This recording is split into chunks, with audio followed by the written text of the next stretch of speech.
நான் நிறைய இடத்துல சொல்றது உண்டு. 3 வித பக்தி நமக்கெல்லாம் ஆனா தெரிஞ்ச பக்தி. ஆனா 3வது பக்தி தான் நம்ம அதிகம் ஃபாலோ பண்றது, அது வேற விஷயம். எந்த 3 பக்தினா தேவ் பக்தி, தேஷ் பக்தி, தேஹ பக்தி. தேவ் பக்தினா பகவான் இடத்துல வைக்கிற பக்தி, தேஷ் பக்தினா நம்ம தேசத்தின் பேர்ல நமக்கு இருக்கிற பக்தி, தேக பக்தினா நம்ம சரீரத்தின் மேல நமக்கு இருக்கிற பக்தி. எனக்கு தெரிஞ்சு இந்த 3வது தான் நமக்கு ரொம்ப அத்தியாவசியமா இருக்கு. நம்ம தேவ பக்தியே தேக பக்திக்காக தான் பண்றோம். இந்த தேகம் நல்லா இருக்கணும் அப்படின்னு தான். ஆனா அறம்பொருள் இன்பம் என்று அனைத்தையும் தரக்கூடிய தெய்வத்திற்கு கருணை ஜாஸ்தி. அதனால நம்ம என்ன கேட்டாலும் கொடுப்பார். அந்த விதத்துல தேவ பக்தி கீர்த்தனங்களா பாக்கறச்ச ரொம்ப அத்தியாவசியம் தேஷ் பக்தியும்னு நினைப்பேன். அப்படி பாரத மகானுபாவாள் அப்படின்னு பார்க்கறச்ச நிச்சயமா ஒமிட்டே பண்ண முடியாத ஒருத்தர் மகாகவி சுப்பிரமணிய பாரதியார். இன்னைக்கு நாட்டுக்கு ரொம்ப அவசியமான ஒன்று பாரதியாருடைய பாடல். அடுத்து பார்ப்போம். ஒளி படைத்த கண்ணினாய் வா வா வா, உறுதி கொண்ட நெஞ்சினாய் வா வா வா,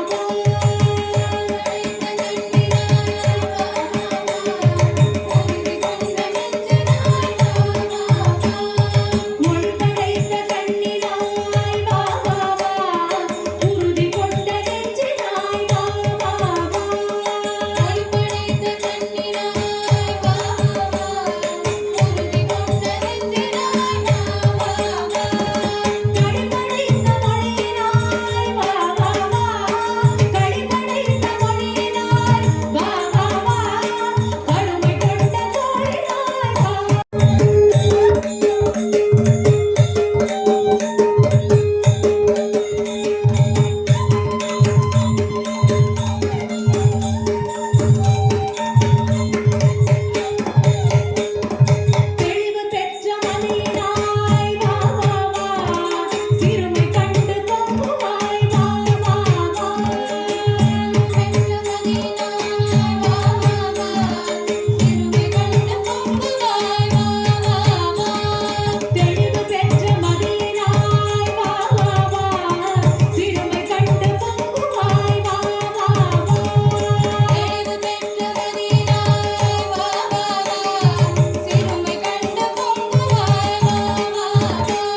எப்படி வந்ததுன்னு எல்லாருக்குமே தெரியும்.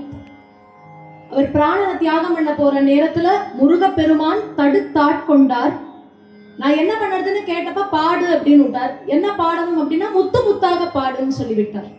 அதனாலதான் அவர் முதல் வார்த்தையே முத்தை தருப்பத்தி திருநகை அப்படின்னு வைத்து திருப்புகழை பாட ஆரம்பிக்கிறார். பல திருப்புகள் பாடியிருக்கார். அதில் ரொம்ப அழகு ஆச்சரியம் என்ன அப்படின்னு பார்த்தா, முருகப்பெருமானுடைய பெருமை தான். ஆனா அதுல ஸ்ரீமத் பாகவதம் இருக்கும், ராமாயணம் இருக்கும், எல்லாம் இருக்கும். எல்லா சரித்திரங்களும் அதுல நம்ம நிறைய பார்க்கலாம். ஃபார் அன் எக்ஸாம்பிள் எடுத்தோம்னா பழனி திருப்புகழை பார்த்தோம்னு சொன்னா, அதை கரெக்டா பழனியில கொண்டு அவர் வச்சிருக்கிறதுக்கான காரணம் என்னன்னு பல நேரத்துல பெரியவாள்னா இன்ட்ராஸ்பெக்ட் பண்ணி சொல்றது உண்டு.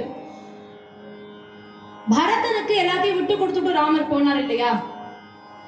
விட்டு கொடுத்தார் பரதனுக்கு எல்லாமே. என் தம்பி தானே, அவனுக்கு இல்லாட்டி எனக்கு என்ன அப்படின்னு தான் ராமர் கிளம்பினார்.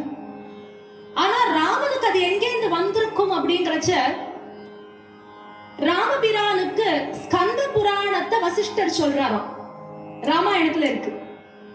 அப்ப ஸ்கந்த புராணத்தை பத்தி சொல்லிட்டு வரும் பொழுது அதுல முருகன் விட்டு கொடுக்கிற அந்த சரித்திரமானதெல்லாம் சொல்லப்படுறதாம். முருகன் விட்டு கொடுக்கறதுனா எப்படி? நம்ம என்ன அவர் பணத்துக்காக ஒரு பழத்துக்காக எல்லாத்தையும் விட்டுட்டு போனாருன்னு நினைக்கிறா? பழனிக்கு ஒரு பழம் ஆஃப்டர் ஆல்ங்கிற மாதிரி தானே அவர் நினைச்சா. அவரே அதுதான், ஞானமே வடிவா இருக்கக்கூடியவர் ஒரு பழத்துக்காக விட்டுட்டு போகணுமானா இல்லையா.